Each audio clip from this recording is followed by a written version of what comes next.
Hello दोस्तों, तो देखिए NTUC नेट फर्स्ट पेपर के लिए हम प्रिपरेशन करा रहे हैं। अति महत्वपूर्ण टर्म्स हैं और क्वेश्चन हैं, नोट्स हैं, उनको बताने वाले हैं। तो देखिए हमने काफ़ी सारी वीडियो बना ली है, देखते रहे, धीरे धीरे हम वीडियो को आगे बढ़ा रहे हैं। तो कम्युनिकेशन तुम्हारा मेन इंपॉर्टेंट टॉपिक है, ये भी NTUC नेट का, तो इसको करा रहा है। चलिए आज जानते हैं हम पैराफ्रेजिंग। पैराफ्रेजिंग तो तामने अंग्रेजी अगर थोड़ी बहुत आपकी पक्की होगी तो पता होगा। फ्रेजिंग किसे कहते हैं? फ्रेज फ्रेज वाक्यांश होता है, तो उसी से पैरा बना है। पैरा वाक्यांश से कुछ हटके, परे, दूर, यानी अपना आइडिया इसमें जोड़ना है आपको। पैराफ्रेजिंग पैराफ्रेजिंग वैसे इसको व्याख्या के रूप में भी जाना जाता है कि अपने शब्दों में लिखिए। तो पैराफ्रेजिंग एक ऐसी कौशल है जिसमें श्रोता किसी वक्ता की बात को ध्यान में से सुनकर उसे अपने शब्दों में दोहराता है, समझाता है। कभी कभी एग्जाम में आ जाता है कि पैराफ्रेजिंग क्या है, तो वो अपने उसे देखकर पढ़कर अपनी भाषा में उसको लिखना है कि किस तरीके से लिखना है, यही पैराफ्रेजिंग है। इससे ये पता चलता है कि उसने अपने बात ढंग से समझी है या नहीं, या किस तरीके से लिख रहा है। अपने आइडिया भी उसमें थोड़े बहुत जोड़ सकता है, साथ ही वक्ता को ये भी संदेश की प्रभावशीलता के पता चल। पैराफ्रेजिंग के लाभ क्या है? देखिए, छात्र समझ पाते हैं कि वे शिक्षक की बात सही समझ रहे हैं या नहीं। गलतफहमी और भ्रम से बचाव हो जाता है। क्रोध और भावात्मक प्रतिक्रिया को नियंत्रित करने में मदद मिलती है। स्मरण शक्ति, याद रखने की क्षमता बढ़ती है। नेक्स्ट अब देख लेना है 7 C's। 7 C's अति महत्वपूर्ण है, ये बहुत ज़्यादा कम्युनिकेशन का पार्ट। अच्छे संचार के लिए 7 बातें जरूरी हैं। वो कौन कौन सी होती है? संचार में 7 बातें हमें चेक करनी चाहिए। देख, क्लैरिटी या क्लियर, संदेश साफ और स्पष्ट हो, मतलब पढ़ने वाला आसानी से पढ़ सकत।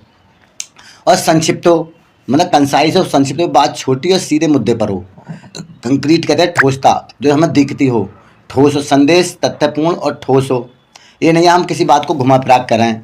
कंक्रीट हमें दिखाई देने वाली हो, ठोस हो, दिखने वाली हो, पढ़ने लायक हो, तो उसी को कंक्रीट बोलते हैं। ये नहीं है ठोसपन कोई हो। कंक्रीट एब्स्ट्रैक्ट का उल्टा है। तो एब्स्ट्रैक्ट भाव दे, कंक्रीट जो हमें दिखाई देता है। संदेश तथ्यपूर्ण, ठोस हो, स्पष्ट हो। करेक्टनेस, चौथे पाया करेक्टनेस, शुद्धता, भाषा और जानकारी सही हो, यानी गलत दे दे, भ्रामक दे दे।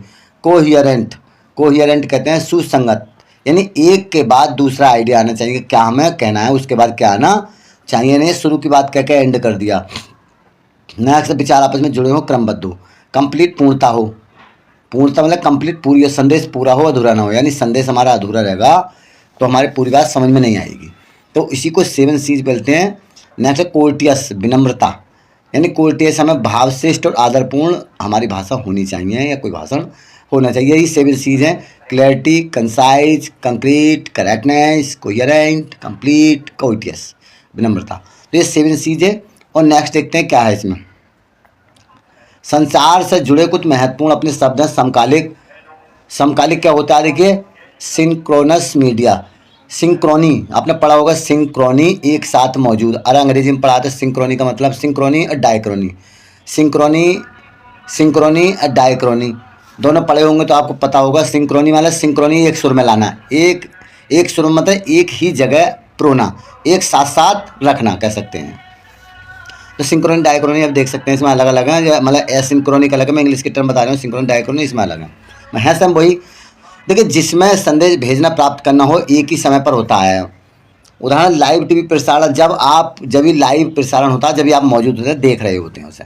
वीडियो जैसे वीडियो कॉन्फ्रेंसिंग भी होती है, लाइव प्रसारण हम करते हैं, तो उसी समय आप बैठे उसी समय आप देख रहे होते हैं उसको, और उसी समय वो प्रसारित होता है। ऐसे मैच वगैरह होते हैं और आप लाइव वीडियो देखते होंगे। इस तरह की बहुत सारी वीडियो होती थी, आप बैठे हुए होते थे। सिंक्रोनस बोलते हैं। समकालिक या तुल्यकालिक मीडिया भी इसको पुकारा जाता है। रिमेंबर दिस पॉइंट, इसको बहुत अति महत्वपूर्ण ढंग से ध्यान रखना है। नेक्स्ट है अतुल्यकालिक। को डायक्रोनी मैंने अंग्रेजी की टर्म बताई थी।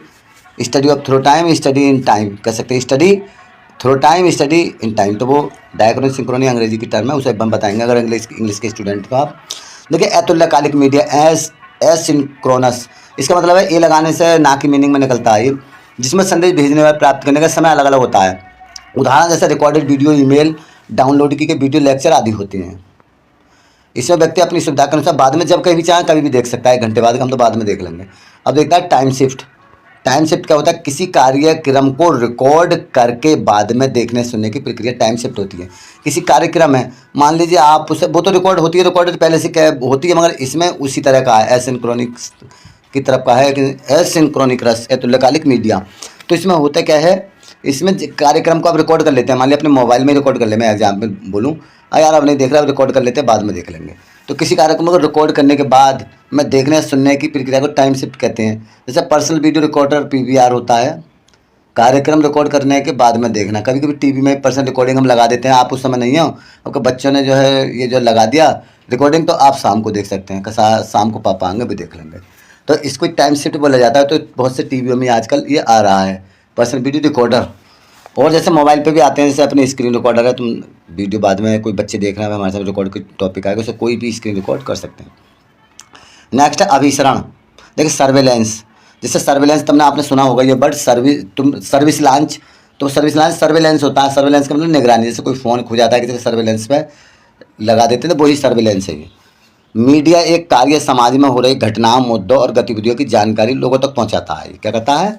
मीडिया का एक कार्य समाज में हो रही घटनाओं, मुद्दों और गतिविधियों की जानकारी लोगों तक पहुंचाता है। नेक्स्ट है कन्वर्जेंस। कन्वर्ज, एक केंद्र में लाना। आपने पढ़ा होगा कन्वर्जेंस एंड डायवर्जन। कन्वर्जन और डायवर्जन पढ़ा होगा आपने। कन्वर्जन एक सुर में लाना एक जगह, डायवर्जन विभिन्न दिशाओं में करना, ये सुना होगा। जब कंप्यूटर दूरसंचार मीडिया एक डिजिटल प्लेटफॉर्म पर मिल जाते हैं, यानी तीनों चीज़ें, जैसे कंप्यूटर है, दूरसंचार है, जैसे कंप्यूटर से दूरसंचार से हमारा कंप्यूटर में इंटरनेट वगैरह चलता है, तो एक सुर में हो जाए। कंप्यूटर, दूरसंचार और मीडिया एक डिजिटल प्लेटफॉर्म पर मिल जाते हैं, तो उससे अभिसरण कहते हैं। अभिसरण का मतलब ये होता है कन्वर्जन, एक केंद्र में लाना। इसमें संचार के तरीके बदल रहे हैं, जैसे मोबाइल फ़ोन पर इंटरनेट, टीवी और कॉल सब एक साथ उपलब्ध होते हैं। मोबाइल फ़ोन पर सब कुछ है, इंटरनेट भी, टीवी भी है, सब एक साथ ही तो मिल रहे हैं आपको। मोबाइल में बहुत सारी कम्युनिकेशन भी, टेलीफोन भी, वीडियो भी, टीवी भी, और ऑडियो रिकॉर्डिंग भी, और तुम्हारा वो होता है रेडियो भी, बहुत सारी चीज़ें मिलने वाली हैं, बहुत ज़्यादा चीज़ें मिल